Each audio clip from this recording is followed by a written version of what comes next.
professor, alguns elementos do texto eu mesmo vou, eu mesmo vou para vocês explicar, porque para a elaboração do paper. Não, o propósito não é explicar o texto, mas ao explicar a elaboração do paper, não tem como, eu vou ter que explicar como é que se faz alguns elementos do texto, porque isso é imprescindível, tá bom? Bom, deixa eu projetar aqui. Primeiro eu vou projetar as orientações que a professora Luciana já mandou para vocês, explicar rapidamente alguns conceitos dessas orientações, para talvez que vocês não conhecem ainda ou não estão tão familiarizados. Em seguida, eu vou projetar um material que eu fiz para pós, que tem uma estrutura muito parecida e uma proposta muito parecida com um paper, que eu acredito que vai ser meio que um modelo. Aí, em seguida, nós vamos para o texto do Pierre Bernard, né? A Bela Morte e o Cadáver Ultrajado. Então, nós vamos dividir essa aula nessas três partes. Pegar as orientações, explicar alguns conceitos das orientações, depois eu vou mostrar o modelo de como foi feito e depois nós vamos para o texto entender no texto, encontrar no texto os elementos que vocês vão ter que fazer para o feito. Tá bom? Vamos lá. Vamos primeiro às orientações que a professora passou para vocês. E aqui eu espero que eu vou projetar, tá bom? E aí, qualquer dúvida, vocês podem mandando aí na medida do possível. Ok. Essas foram as orientações. Primeiramente, dois pontos básicos o que é texto historiográfico, e em seguida, tá, mais abaixo, o que é fonte documental. Explicar esses dois tipos de materiais ou fontes, dois trabalhados algumas vezes como fonte. Texto historiográfico, galera, é o seguinte, é um texto de um historiador ou de alguém da área sobre algum tema, algum objeto, alguma fonte de forma específica. Então, quando a gente fala texto historiográfico, na verdade, historiografia é a produção escrita da história. Então, texto historiográfico é o texto que algum autor brasileiro, estrangeiro ou outro elaborou sobre alguma fonte, algum objeto. Então, essa é a definição de texto historiográfico. Fonte documental já é outro tipo de material. A fonte documental é como se fosse o material primário. O que é o material primário? É a fonte primária que você vai trabalhar. Por exemplo, uma coisa, talvez vocês já ouviram falar desse historiador, dessa historiadora, a Lilian Schwartz. Ela é uma historiadora do Brasil.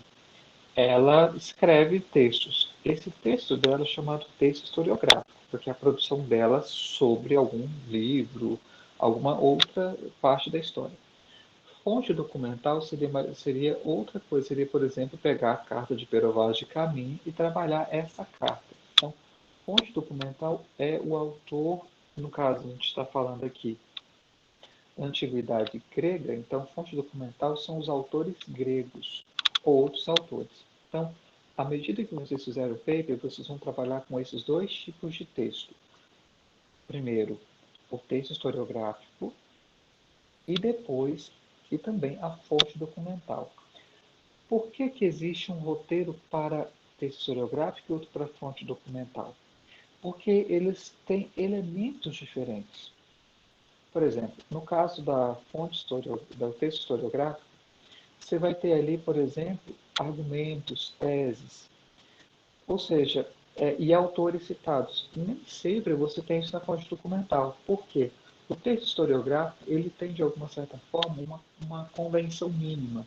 Existem elementos básicos que, geralmente, nesse texto, eles são apresentados, que já não é a mesma coisa na fonte documental. Então, por exemplo, essa estrutura aqui é a estrutura do texto historiográfico, que é algo que a gente vai fazer hoje com o texto do Pierre Vernal. O texto dele é um texto historiográfico. Agora, fonte documental já é um outro tipo de material. Por isso que você tem que apresentar o autor. Por exemplo, se você vai trabalhar Ilíada ou Odisseia, por exemplo, você vai trabalhar o Homero. Qual foi o período de produção, em que época que esse texto, de alguma forma, ele foi escrito? É isso que quer dizer período de produção, tá? Gênero significa o seguinte: é um épico, é uma tragédia, é história de Heródoto. Então, qual que é o tipo de literatura com a qual você está trabalhando? Por que é importante essa questão de gênero? Porque uma coisa é uma tragédia de Eurípides, vocês vão estudar isso mais para frente.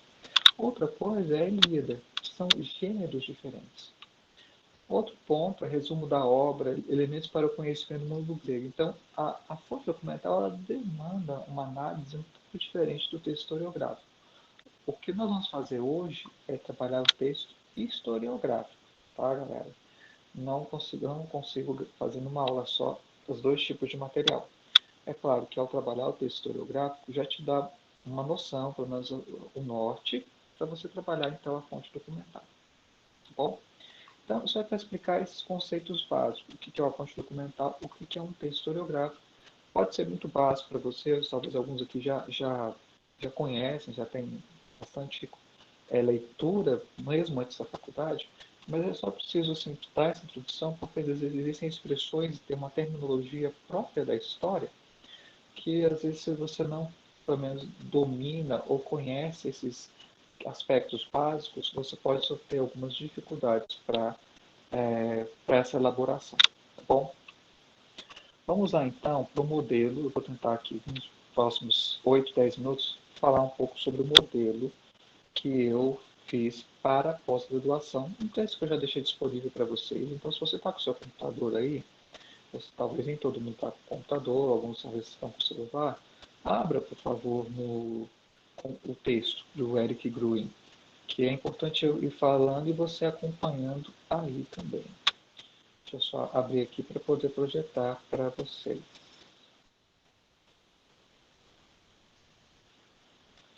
Ok, vamos lá então. Deixa eu projetar aqui para ficar mais fácil para vocês.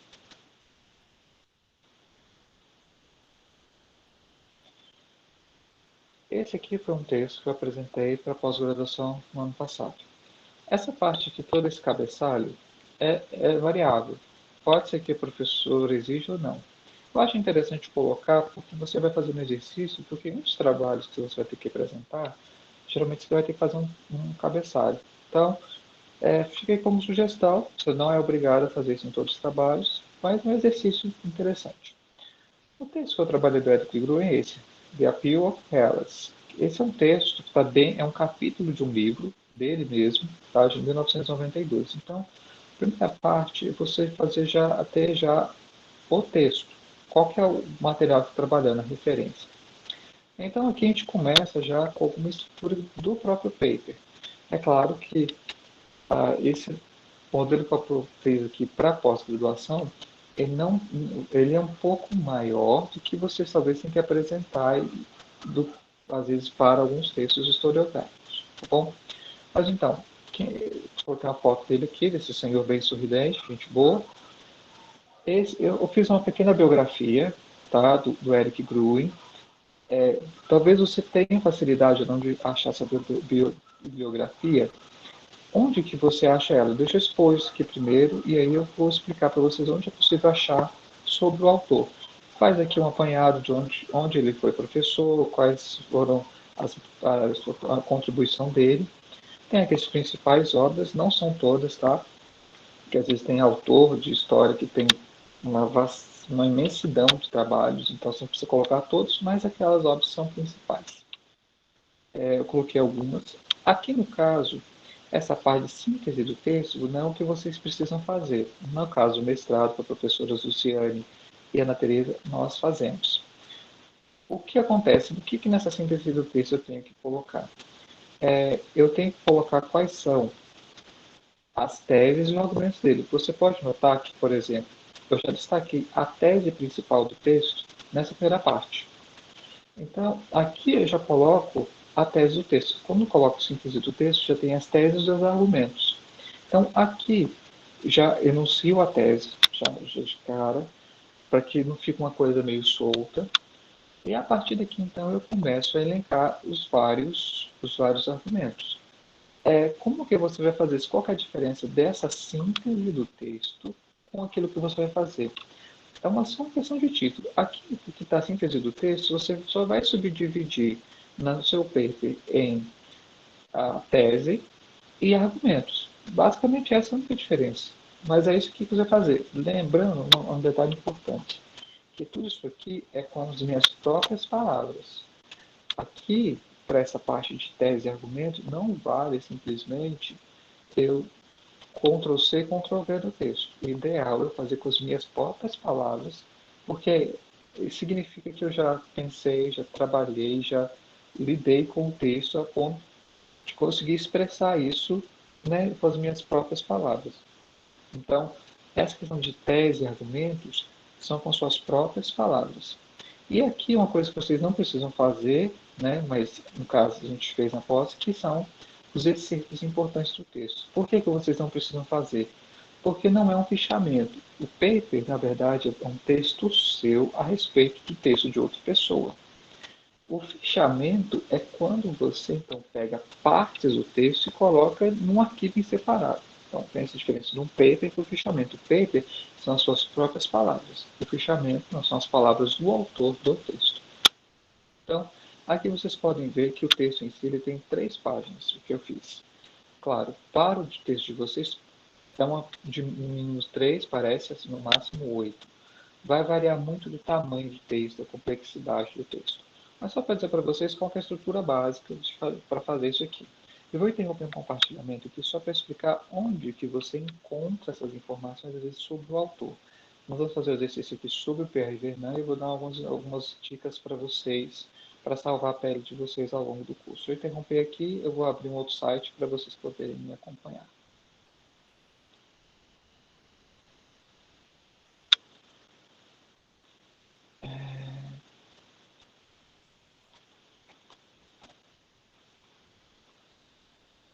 Vamos compartilhar aqui de novo. Ok. Isso, Rafaela, você respondeu bem. A Elvira é a fonte documental, que vocês não vão trabalhar com ela, assim, vocês vão ter que fazer um paper sobre ela. A Bela mostra historiográfico, exatamente. Vamos então à questão de um site que todo mundo conhece, eu já deve ter pesquisado alguma vez na vida, que pode ser útil, mas não é suficiente, tá bom? Que é a chamada Wikipedia. Ou seja, qualquer coisa que procura no Google vai dar direto aqui Jean-Pierre Verneuil. Tem algumas informações sobre ele. Vamos lá na Wikipedia. A Wikipedia, ela pode ser usada? Ela tem seu valor? Tem. Quais são as dificuldades da Wikipedia? Primeiro, que ela é meio que aberta. Então, são muitos editores. E com isso, às vezes o texto não traz informações exatas. Muitas vezes quem escreve esses textos não são especialistas, então pode ter alguma expressão ou outra equivocada. O que a Wikipedia pode ajudar? Às vezes, assim, dá esse resumo, por exemplo, como esse cabeçalho, que é bem comum quando você pesquisa algum autor, tá? E aí você tem algum norte de quem que ele foi. Tá? No caso aqui, o Pierre Verneuil tem até uma quantidade boa de material sobre ele, tá? Mas não é, claro, o suficiente. Aqui, publicações selecionadas te dá a noção das principais obras. É bem importante que você consulte essa parte, tá bom? Mas se eu não encontrei na Wikipedia, existem autores que não tem. Como é que eu faço para encontrar? Vamos pegar o exemplo aqui do Eric Gruen, que deve ter alguma coisa na Wikipedia, só que eu não lembro como eu fiz a pesquisa. Aqui, por exemplo, vocês vão ver que o Eric Gruen ele está ligado a Berkeley. Então, geralmente, nessas universidades, você tem aqui, sabe, algumas informações. Então, você vê de onde eu tirei a foto e aqui as mais importantes publicações. Então, veja que quando você tem essas mais importantes publicações, pegue isso aqui e coloque no seu texto. Porque isso aqui, veja bem, é um site de uma universidade, tá bom, da Berkeley, sobre o Eric Gruen. Então, é uma fonte mais confiável do que a Wikipedia. Então, assim, é claro que eu não vou conseguir explorar tudo, mas só para mostrar para vocês que com o Google hoje você consegue ter muita informação sobre o autor que antes seria muito mais difícil.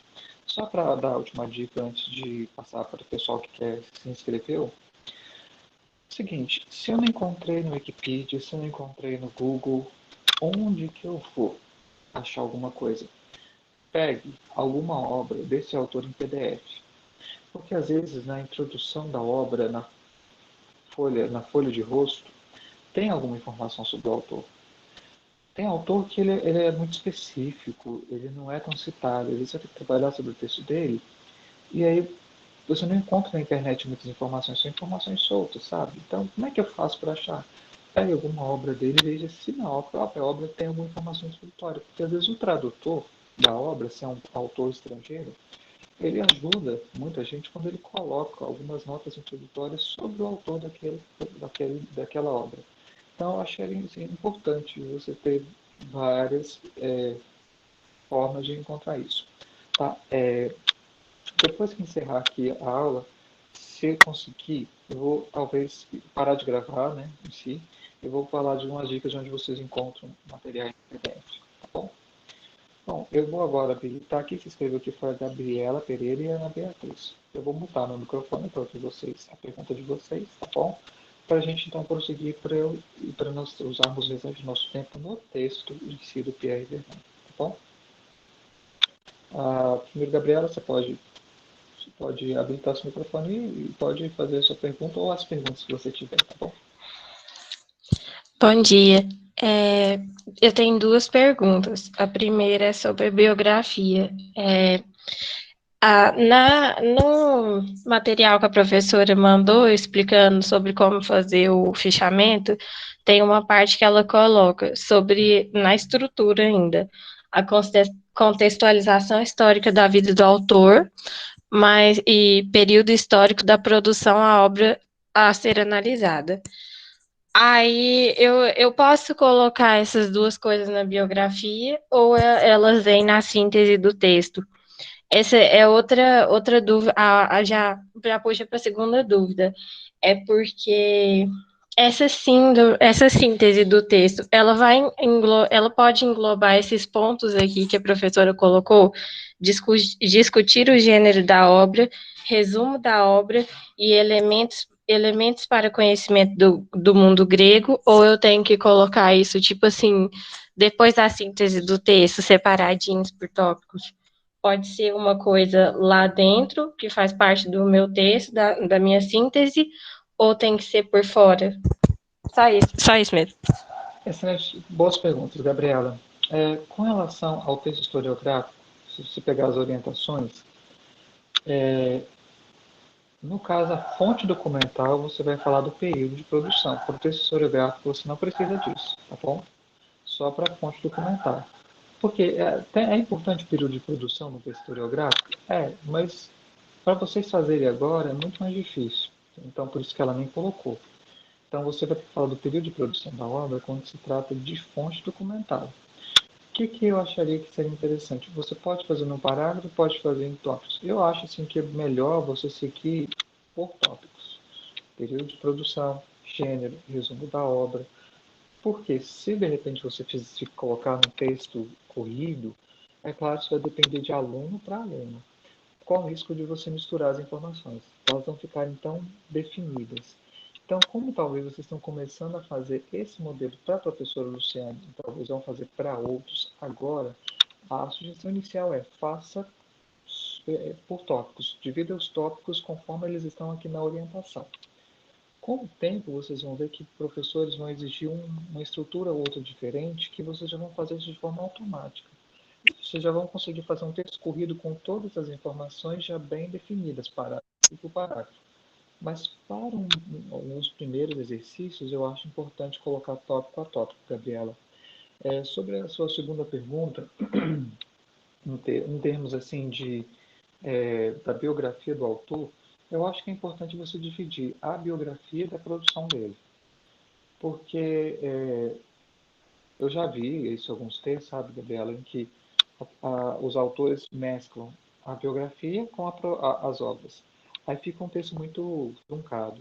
Coloque as obras em tópicos e a biografia num texto, num parágrafo ou dois no máximo, dependendo do autor. Seria a minha sugestão para facilitar para vocês, tá? Então, seria essas duas questões. Responde a sua pergunta? Respondeu, só que, assim, aí esses tópicos, eu posso colocar eles embaixo da síntese do texto, tipo, ou eu coloco assim por fora. Síntese do texto, Ah, tá. você explicou que era uma coisa, e aí eu queria saber se eu podia juntar, colocar essas coisas, não. Ah, tá. Assim, no caso, síntese do texto é só para o texto que eu fiz do Eric Gruen. Vocês vão ter que fazer tese e argumentos, tá? Que, se você juntar os dois, é a síntese do texto. Mas, como a professora Luciane já deu já os tópicos, eu prefiro que vocês acompanhem a orientação dela. Ou seja, só voltando aqui para vocês, para ficar claro, e não tenham receio de perguntar, a gente realmente está fazendo exercício aqui de explicar mesmo, não tenham um receio. Ok. Então, quando você. Essas duas partes aqui, sabe? Texto, argumentos arrolados, tese defendida, passa em dois tópicos. Eu acho melhor que vocês sigam exatamente o que está aqui.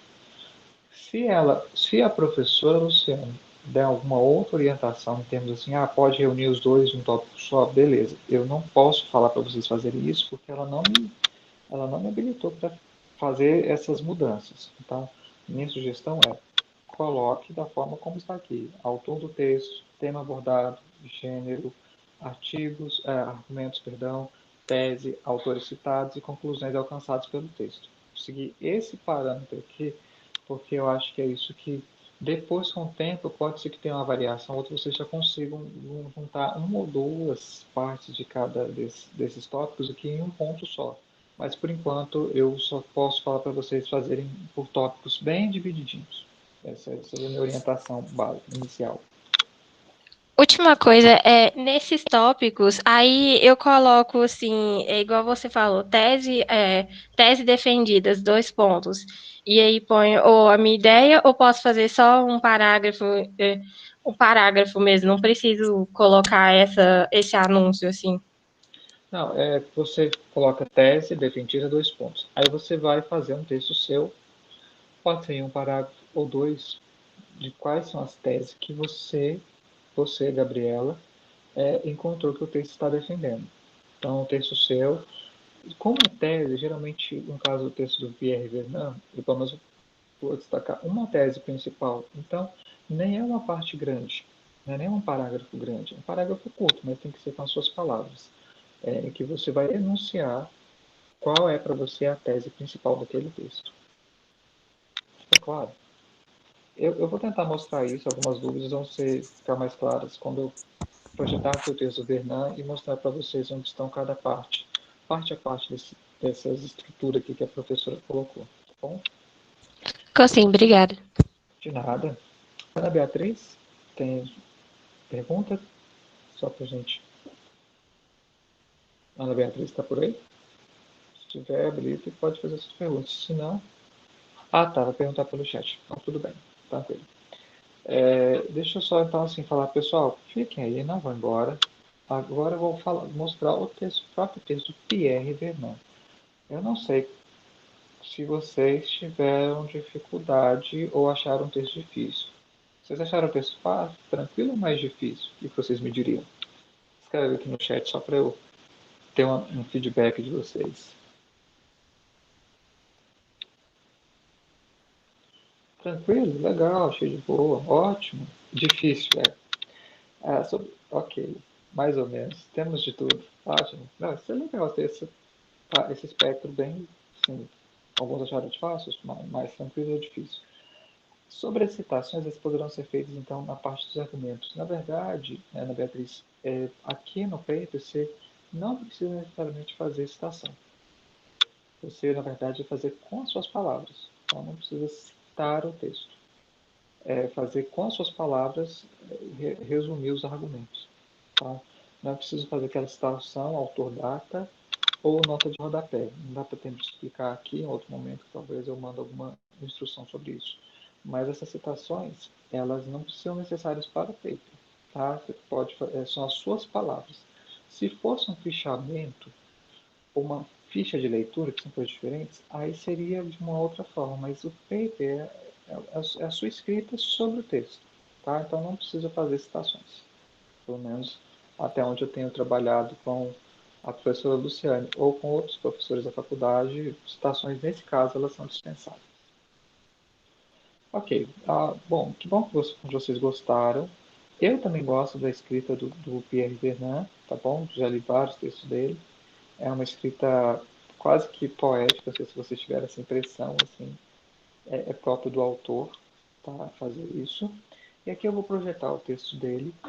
Eu não vou conseguir destacar, tá, galera, todos os argumentos, não vou conseguir destacar tudo porque não dá tempo. Eu teria que ficar aqui o resto da manhã com vocês.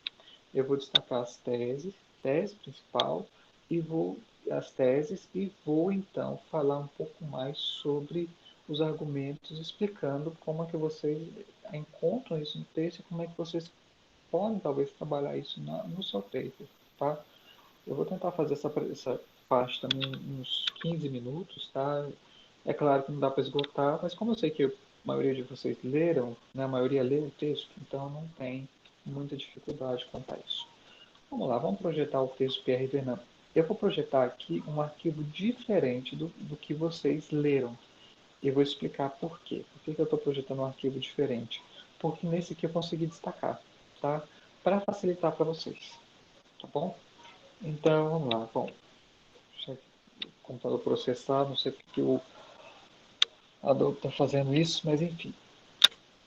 O que é importante? O texto do Pierre Vernant, por que a professora, inclusive Luciane, falou para indicar esse texto, indicou esse texto para a gente fazer análise, ou análise não, mas tirar esses elementos dele? Porque esse texto, porque a tese e os argumentos são tão fáceis de serem encontrados, tá? Então é por isso. Então, o que eu posso ajudá-los nesse sentido? Primeiro, já na primeira página, ele já enuncia já qual que é a tese dele. Ou qual que é a tese? Ele está falando da Ilíada, né? Isso quem lê o texto sabe que ele está falando da Ilíada. Desculpa. Ele está falando da Ilíada. Então, o que ele está querendo defender? Que na Ilíada existe um modelo ou uma forma de morte em combate e que essa forma de morte em combate ela expressa valores e prestígios que vai elencar ou vai colocar esses heróis numa espécie de rol, sabe, distinto. E esse prestígio, essa honra, essa glória desse tipo de morte vem a partir da morte em combate. Então, o que ele chama de bela morte? O que para o Vernon é bela morte? A bela morte é a morte em combate. Então, é isso, essa é a tese principal dele, em resumo, que já está aqui na primeira página. Eu coloquei aqui subtese porque assim ele explica essa parte da tese aqui primeiro e depois ele como que enuncia, diz em outras palavras, a tese principal aqui embaixo. Então, na primeira página, ele já traz para nós, galera, a tese. Como você vai escrever isso vai depender de cada aluno, mas esses pontos aqui é a tese principal dele, que vai se desdobrar ao longo do texto, que ele vai tentar demonstrar a partir de argumentos, tá bom? Então, aqui já para vocês a tese principal. E aqui eu já nos primeiros parágrafos, ele já coloca o primeiro argumento dele, que é essa bela morte ela se realiza de vez e para sempre no feito que põe fim à vida do herói. Então, essa bela morte, ela se realiza exatamente com essa forma como o herói morre na Ilíada. Então, ele está falando para nós o que? De um chamado ideal heróico, ou seja, qual é o ideal, qual que é o ideal para o imaginário grego, para o pensamento grego em termos de guerra na Ilíada. O ideal é a morte em combate. É a morte em combate que traz glória, que traz honra, que te coloca dentro da memória daquele povo, porque você teve uma morte honrosa, porque você não morreu fugindo da batalha, mas você morreu em combate realmente face a face com o inimigo. No caso aqui, vocês conhecem, já ouviram falar da Ilíada, que é a Guerra de Troia. Então, só explicando essa parte para vocês, tá? Continuando então, eu não vou conseguir falar, certo, de todos os argumentos. Eu vou colocar alguns que eu aqui creio que são principais. Existem outros, então você pode, inclusive, conseguir destacar no seu paper outros argumentos. Eu vou destacar aqui aqueles que eu vejo que seriam tal, provavelmente os principais. Um outro argumento, eu vou ter que pular um pouco aqui, tá, pessoal? Porque só ver que não vou conseguir falar de todos, mas um outro argumento é esse aqui, que eu, no final da página 3. A lógica da honra heróica é a do tudo ou nada. Ela vale fora e acima das hierarquias de posição. É claro que vocês estão vendo que ele está explicando isso após falar da questão do Agamenon, que tomou Briseis, ou Briseida, depende da tradução, tá? Aqui está Briseis. Outras traduções trazem Briseida, é o mesmo personagem. Quando Agamenon ele priva Aquiles do seu despojo, ou Briseida, ele então está tirando de Aquiles a sua honra de combate.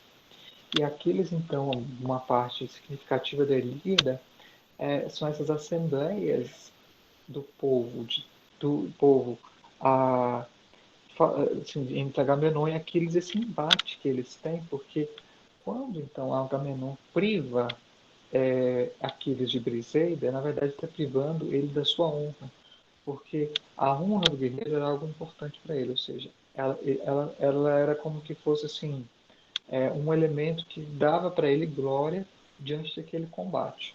Então, está aqui um dos primeiros argumentos do texto. Um outro argumento que é importante, eu vou passar aqui algumas passagens aqui, porque não dá para falar tudo, é essa que está aqui na página 5. Já coloquei aqui destacado argumento. Vou ler o trecho e explicar para vocês.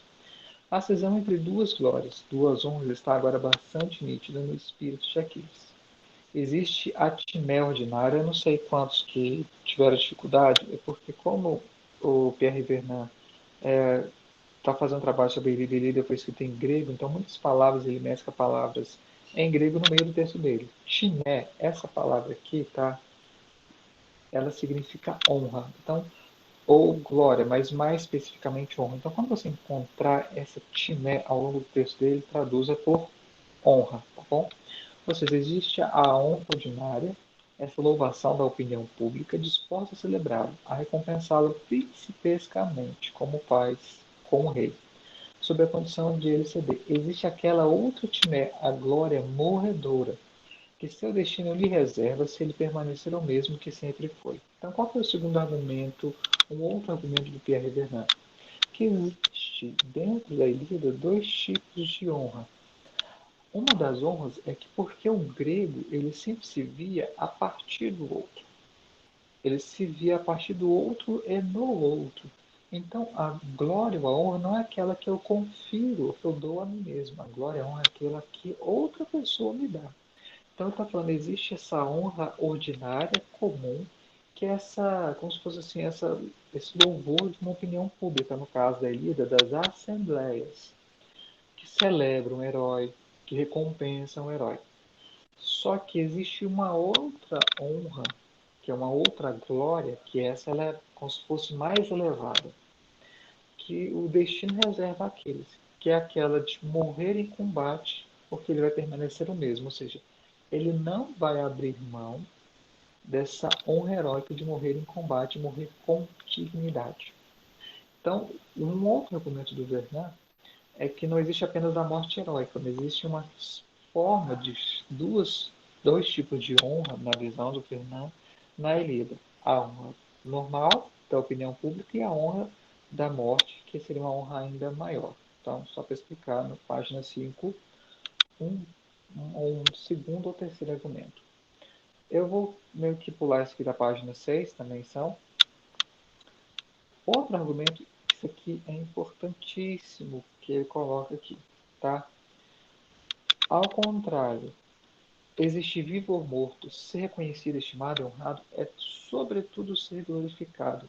Ou seja, como é que um herói grego ele é honrado e glorificado? Não só apenas quando morre, mas quando ele, por exemplo, pelo canto público. Então, para que um guerreiro ele tinha tanto desejo, afã, né, pela vontade de morrer em batalha? Porque depois as pessoas iriam cantar sobre ele. Iriam ter épicos, tragédias, cantos sobre ele.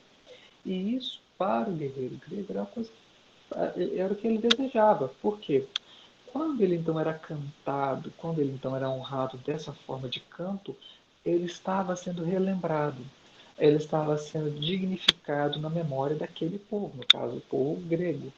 Só assim, o Renan vai falar sobre isso em um ponto aqui, que a verdade, a Ilíada, ela foi lida e relida por muitos autores gregos. Nós vamos falar um pouco sobre isso mais no final. Mas, enfim, então quando ele era cantado, isso também era parte da sua honra. Então, quando ele é cantado vivo ou morto, isso era também ser honrado. Então, o que que a Bela Morte traria para esse guerreiro? A Bela Morte traria sua honra em ser cantado, louvado continuamente pelo seu povo através de cantos. Só lembrando, tá, galera, que a Ilíada e a Odisseia são cantos. Nós não temos talvez a correta noção da métrica, há tentativas de colocar uma métrica nos cantos da Ilíada e Odisseia pela questão da rima, mas a Ilíada e Odisseia são cantos, eles eram cantados de formas separadas, atomizadas, segmentadas, e foram reunidos, né, nessa obra monumental. Então, só para explicar aqui, por que ele está falando do canto público? Porque Ilíada e Odisseia são cantos também. Bom, ok, aqui eu vou destacar já um elemento importante. A gente sabe que Ilíada e Odisseia são atribuídos a Homero, mas quando fala assim, autores citados lá nas orientações, coloque, tá, o Homero. Por quê? Ele está sendo nominalmente citado aqui pelo Pierre Véran. Então, já temos aqui um primeiro autor. Qual é o primeiro autor citado? O próprio autor da Ilíada e Odisseia, que é Homero. Ok, isso aqui eu não vou ter como pular, tá? Assim, eu vou ter que só. Na verdade, quer dizer, eu vou ter que falar rapidamente, ou seja, o que ele está colocando. Por que, que é importante essa morte heróica? Porque ela era cantada como um ideal em Esparta e Atenas. Ou seja, esses cantos eles circularam nesse território, entre esses povos, entre essas civilizações, como uma forma de relembrar as glórias dos guerreiros do passado. Para quê? Entre outras coisas, para oferecer um modelo ideal para os guerreiros do presente. Então, os guerreiros espartanos ou atenienses, eles conheciam a Ilíada e Odisseia, não apenas eles, os romanos também, muitos deles conheciam a Ilíada e Odisseia. Por quê? Porque havia um ideal de um guerreiro, ideal da guerra, da boa morte ou da bela morte, que inspirava esses jovens guerreiros para as batalhas de outros que aconteceram muito depois, mesmo da própria guerra de Troia. Isso aqui é importante na página 7. Tá bom? Mais alguns minutos. Isso aqui não vou conseguir totalmente explicar. Tá bom? Ok. Isso aqui é importante. Por que é importante morrer na batalha e morrer jovem? Porque a ideia é o seguinte, que se você morre jovem na batalha, você está dando o melhor da sua juventude, da sua vitalidade para a guerra. Ou seja, a morte heróica no combate jovem significa que você não simplesmente está morrendo porque agora você ficou velho e vamos para a guerra porque eu já não tenho muito tempo de vida. Não. O ideal da bela morte é que você morre jovem. E é uma forma de morrer jovem de forma bela, não só em termos de ideal, não só em termos de teoria, mas inclusive em termos do próprio corpo, né? Do próprio corpo que morre em esse cadáver em batalha. Existe um aspecto do corpo que é importante que torna essa morte também bela. Mas o que é importante, tá? Que é potência, né? Essa potência do homem, então, estando na batalha, é importante que ele morra jovem, porque ele está dando o melhor de si, a sua máxima energia nesse combate. Tá bom? Galera, só falar para vocês, se tiverem dúvidas, se inscrevam, por favor, aí no chat, tá? Se inscreva aí, porque eu não vou conseguir explicar todo o texto, mas algum elemento ou outro eu posso aqui usar algum tempo nosso para falar. Ok, esse aqui eu vou passar, esse aqui também Já falei da juventude. Esse aqui também. Ok. Esse aqui ele começa a falar. Por que ele fala da bela morte e do cadáver ultrajado? Porque para Vernon, essa bela morte ela também está ligada à questão do corpo. Como é que esse cadáver é apresentado na Ilíada? Como é que Homero fala desse corpo morto? Isso é importante também. Nós vamos ver, não sei quantos que já leram, ou em todo, ou parte da Ilíada e Odisseia, é bem bacana de se ler. Depois que você lê esses textos, faz mais sentido. Vou explicar um pouco dessa questão do corpo, que ele menciona aqui Pátroco e Heitor. Pátroco era sobrinho de Aquiles, tá bom? E Heitor era um príncipe de Troia. Pátroclo, num ponto determinado da batalha, ele se veste com a armadura de Aquiles e vai para a batalha. E claro, quando o exército de Troia vê e acha que Aquiles está ali, eles vão com tudo para cima de Aquiles. Mas na verdade era Pátroclo. E então ele é morto. E acontece que a morte de Pátroclo era narrada ou apresentada ali como não fosse uma morte honrosa, porque é a forma como o corpo dele foi tratado, assim como o de Heitor. Depois dessa situação que Patrick, o sobrinho de Aquiles, morre, Aquiles vai ter um confronto direto, né, um embate direto com Heitor. Ele mata Heitor. E o que ele faz com o corpo de Heitor, do Heitor também como uma forma de se vingar ou de ultrajar. Ele arrasta o corpo de Heitor pelo pó. Ele, de alguma maneira, tenta, de alguma forma, como se fosse deturpar, desfigurar o cadáver de Heitor. Quem lê o texto vê lá a narrativa do Vernon sobre como os deuses, eles, eles de alguma maneira guardam, protegem o corpo de Heitor. Por que eles fazem isso? Porque ele também era um herói. Ele também morreu em batalha no auge da sua juventude. Então, mas essa questão do corpo era importante. A partir desse ponto do texto, eu estou aqui na página 11 do meu arquivo, ele vai falar muito do corpo. Então, assim, por quê? Esse corpo é importante. Veja bem, se morrer jovem em batalha é o ideal, e o velho? E aquele que já está assim, avançado em dias? Veja bem que a mesma morte, ou seja, a morte em batalha, sofrida pelo velho, rebaixa-o aquém do homem. Ela torna o seu de excesso, em vez de sorte, da sorte como uma horrível monstruosidade. Então, o que o Vernon ele está argumentando aqui?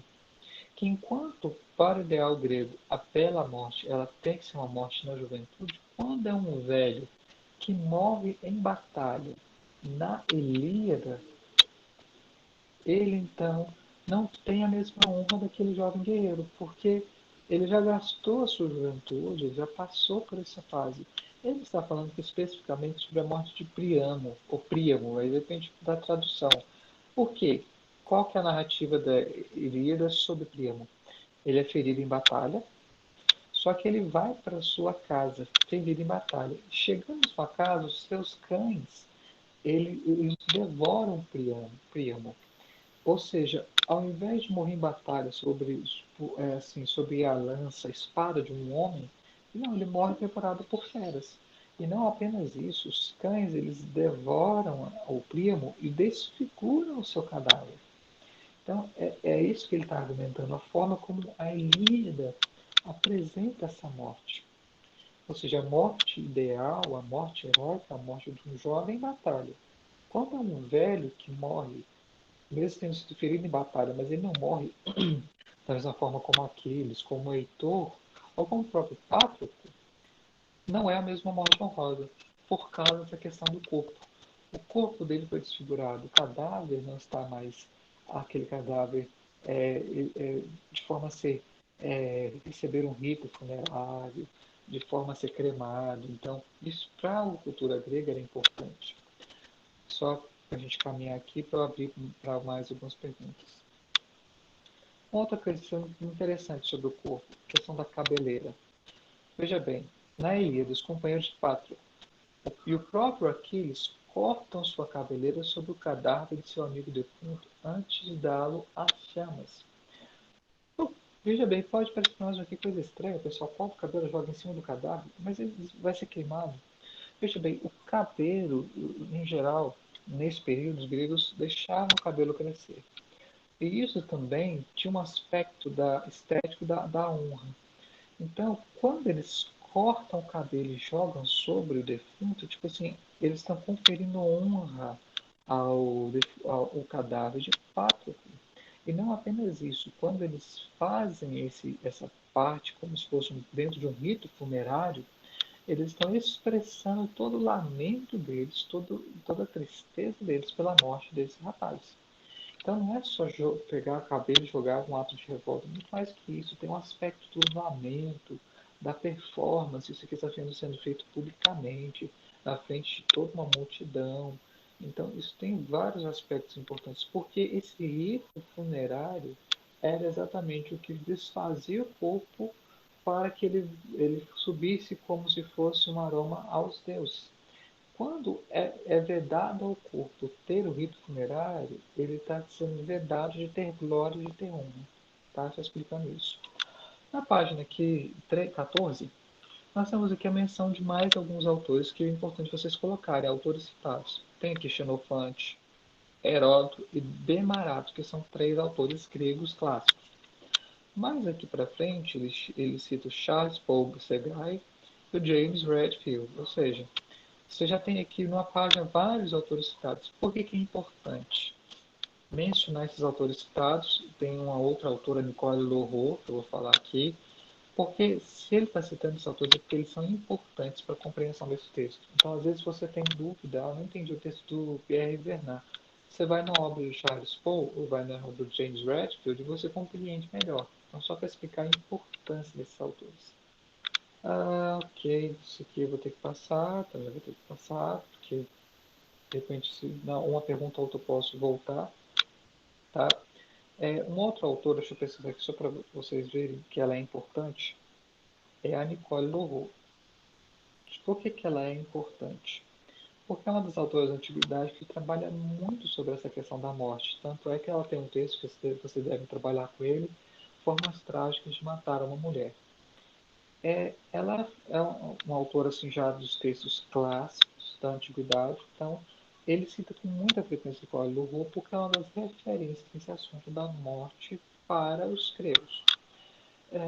Só explicando assim, por que é importante fazer todas essas questões de autores citados. Deixa eu interromper aqui para explicar melhor e depois passar para as perguntas. Porque é o seguinte, existem textos que são textos clássicos. Por que nós chamamos de textos clássicos? São textos fundamentais para dependendo da área que você está trabalhando. Por exemplo, existem textos clássicos da história do Brasil. Por exemplo, você não vai conseguir falar sobre indígenas do Brasil sem ler, vocês devem ler isso, né, na faculdade, João Manuel Monteiro. Não tem como. Chegando para o Brasil República, vocês vão encontrar textos do Murilo de Carvalho. Excelentes textos. São textos clássicos, porque eles são textos fundamentais para aquela área de estudo. Esse texto mesmo do Pierre Bernard é um texto fundamental para a área de antiga. Ainda mais se você vai trabalhar Grécia e se você vai trabalhar a morte na Grécia. Não tem como fugir. O texto dele é um texto clássico. Então, por isso que vocês estão lendo agora em História Antiga esses textos. Porque são textos fundamentais. Existem textos mais recentes que revisaram esses outros autores? Sim, existem. Mas não tem como fugir deles. Dois autores aqui que eu já falei, Pierre Vernant e Nicole Lorrault, são autores fundamentais para você estudar Grécia. Você não vai conseguir, vai ser muito difícil você estudar Grécia sem esbarrar ou vê-los citados com muita frequência, porque são fundamentais para essa área de estudo. Galera, até aqui tudo bem? Só para então chegar às conclusões do texto. Tranquilo? Tem alguma pergunta? Pode se inscrevendo aí, tá? Deixa eu ver se o pessoal se inscreveu. Depois de ver as palavras que ela ouça, mas eu posso. Leitura fácil. Ana Beatriz, isso. Ok. Um pouco mais alto. Deixa eu ver. Agora melhorou? Ok. Vamos para as perguntas então. Pergunta. As obras do autor podem ser nas datas de publicação do Brasil ou tem que ser nos originais? Boa pergunta, Eduardo.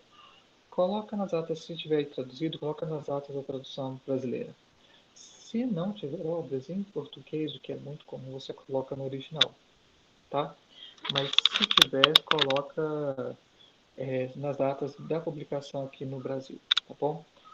O Bruno, agora Bruno Ramos, se quiser habilitar seu microfone, a gente aumentei meu fone aqui ao máximo, tá? Depois vocês me falem se não aumentou, porque às vezes eu não vou colocar muito alto por conta aqui dos vizinhos, mas enfim.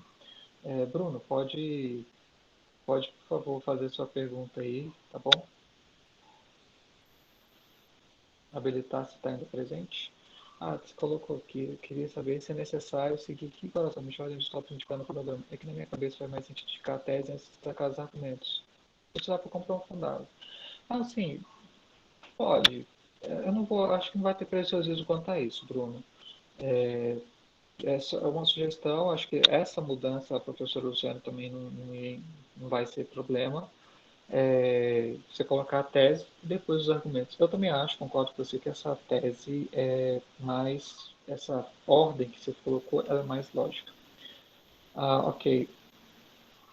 Eu faço tópicos dos autores, beleza. Deixa eu ver outras pessoas que perguntaram aqui. Agora o Caio Ávila de Souza Lima. Você quer se perguntar, Caio, aqui pelo chat ou pelo... Professor, bem, Sim. deixa eu te perguntar. Eu queria saber primeiro como que a gente pode acessar o texto dessa forma que você tem em PDF. Por isso que é bem mais difícil de ler quando ele está. É muito complicado. Principalmente para marcar, você tem que ficar escrevendo no papel, então você perde muito tempo na hora de leitura. E a outra coisa que eu perguntar é quando você separar os argumentos, é sempre bom na hora que a gente estiver escrevendo pegar algum exemplo que ele próprio utiliza da Ilíada, por exemplo, pegar o argumento dele e o exemplo que ele usa sobre Aquiles, por exemplo. Isso é interessante? Olha, boas perguntas, tá? Excelentes perguntas, na verdade. Com relação ao texto em PDF, se vocês ficarem até o final da aula, eu vou dar meio que uma premiação para vocês. Sério, premiação, galera. Porque eu levei anos na faculdade de História para achar alguns sites que vão salvar a pele de vocês e vocês vão achar um repositório imenso de PDF. Tá? Quem quiser ficar até o final, eu vou daqui a uns minutos fazer essa explicação, porque eu também não posso estender muito aqui. Mas enfim, esse texto eu acho nesses repositórios ou no próprio Google. São vários sites, você tem que meio que vasculhar, tá? Caio, não tem um lugar só. Com relação aos argumentos, não precisa dar exemplos. Porque, assim, a professora que vai corrigir, ela já conhece o texto. Então, você dar exemplo seria só se fosse para você processar melhor o argumento. Para a correção, não faz muita diferença, porque ela já conhece o texto, já conhece os exemplos que o autor elabora, tá bom? Então, só argumento mesmo, não precisa dar muito exemplo, que já é suficiente para o paper. Certinho, obrigado. Agora, o Edson Castro, tá? Você quer habilitar, Edson, fazer sua pergunta?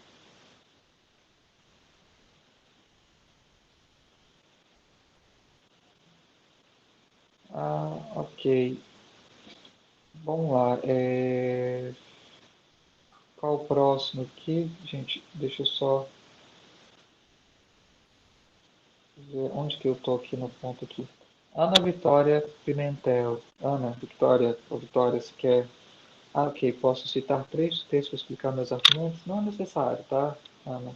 Você pode só colocar um argumento mesmo conforme você está falando no texto.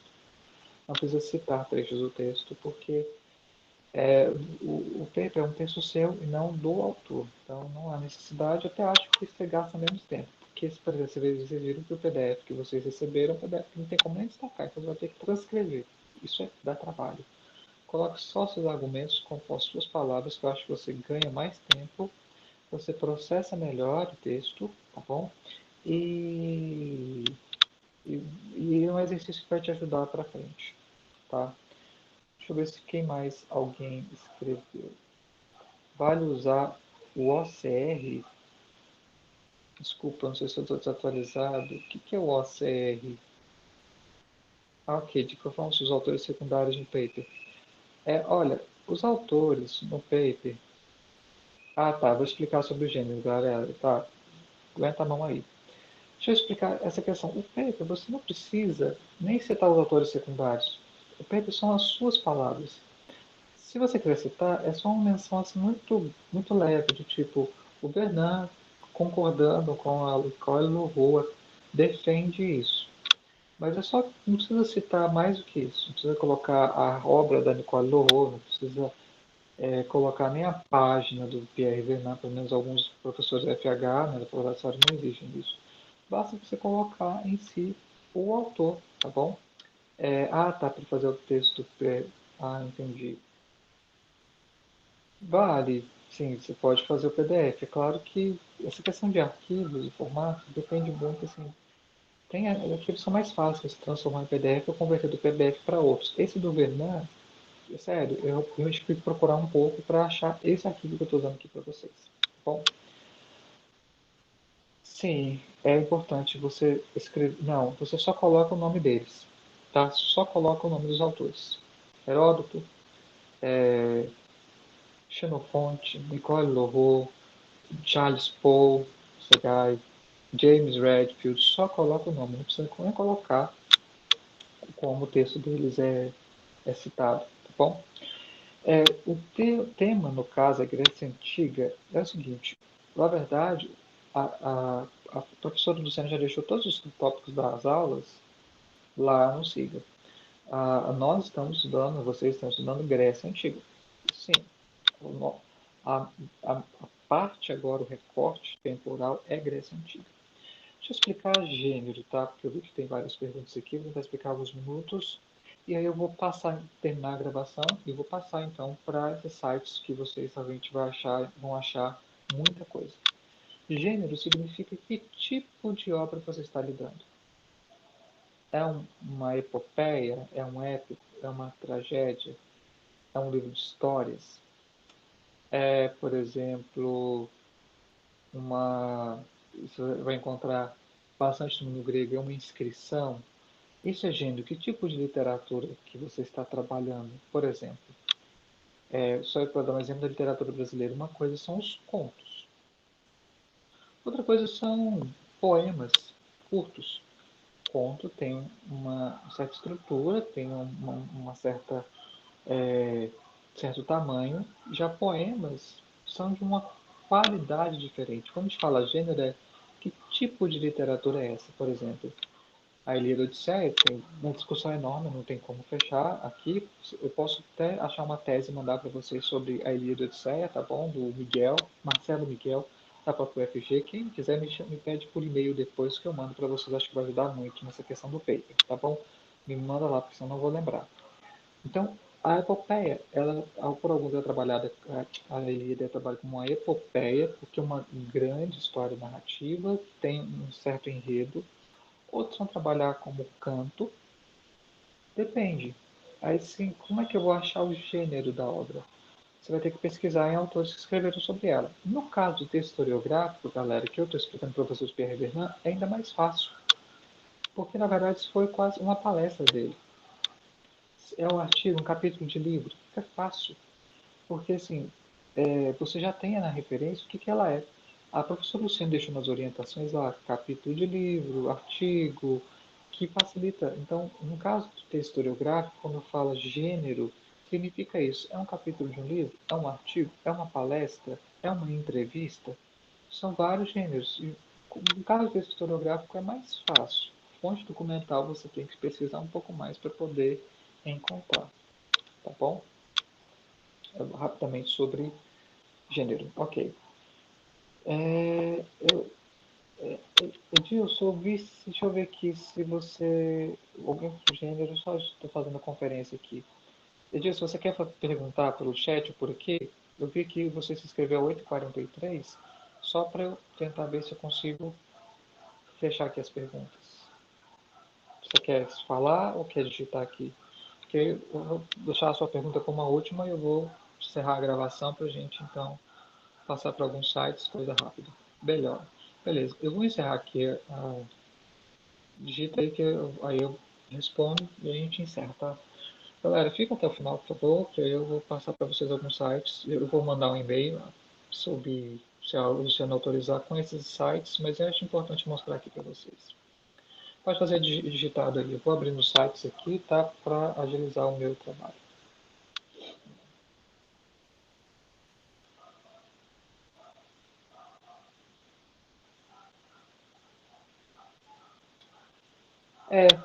Seria ageral, significa como se fosse sem geração, sabe? Ele se torna eterno, ele se torna fora do tempo.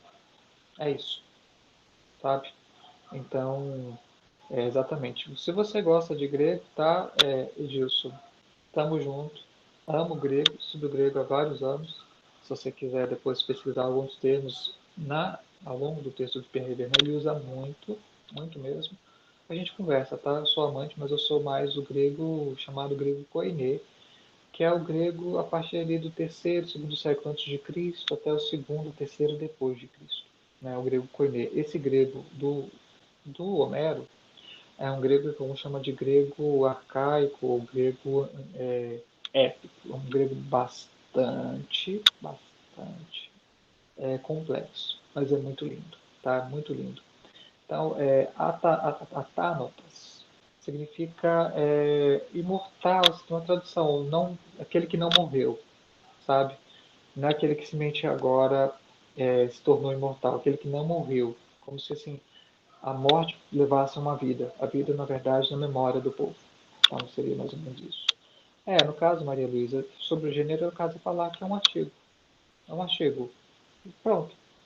Você não precisa estender muito, tá bom? Pessoal, vou encerrar aqui a gravação. Depois eu vou colocar isso aqui na plataforma, tá?